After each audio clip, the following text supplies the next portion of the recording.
Hello and welcome to part 3 of our video blog series, Fund Managers Uncovered. Let's just recap what we've learned so far. Researchers Richard Taffler and David Tuckett interviewed more than 50 top fund managers from Europe, Asia and the United States.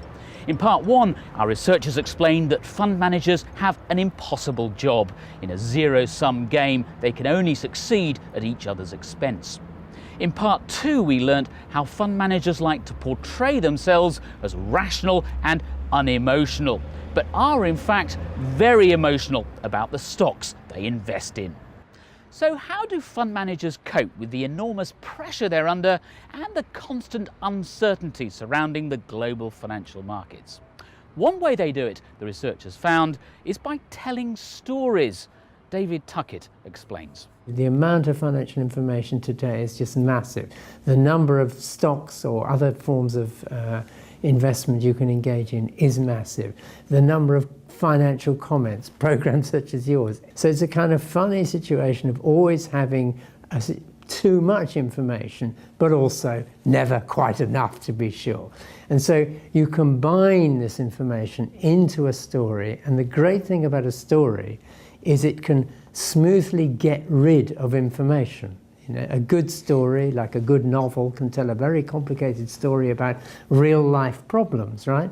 But it leaves out a lot of things in order to be a good story. But that's what helps people organize and feel convinced about what they're doing.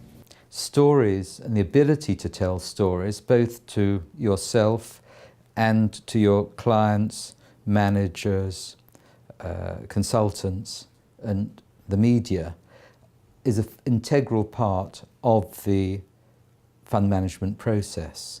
When we talk about stories, what we're referring to is the way in which we make sense of what we do and the world around us.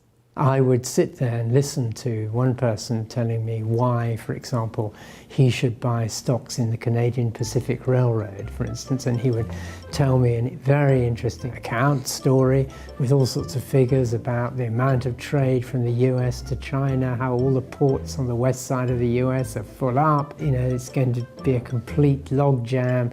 You have to build new ports, build a railway from, and you know, if you hear this kind of story, you think, yeah, it makes a great deal of sense, etc.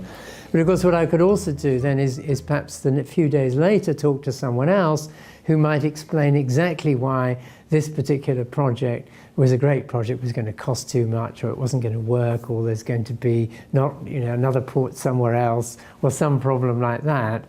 Stories carry emotion, and fundamentally, one has to enter into an emotional relationship with one's stocks if one is going to accept the risk to invest. It's a fantasy, it's an idea of something which is more than realistically possible. A good analogy would be that when we fall in love, naturally we endow the person we fall in love with characteristics which are kind of part of the person's characteristics, but exaggerated or idealized.